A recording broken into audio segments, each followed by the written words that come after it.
Morning, guys. This is dashing.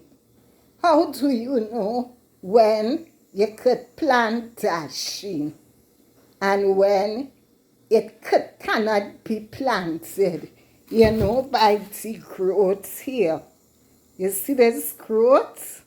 This could plant, right? And the difference between Trinidad dashing and St. Vincent dashing, how you know the difference? St. Vincent dashing is this color, it's fairer, and Trinidad dashing a little darker, but all is beautiful and produce very good crops to eat.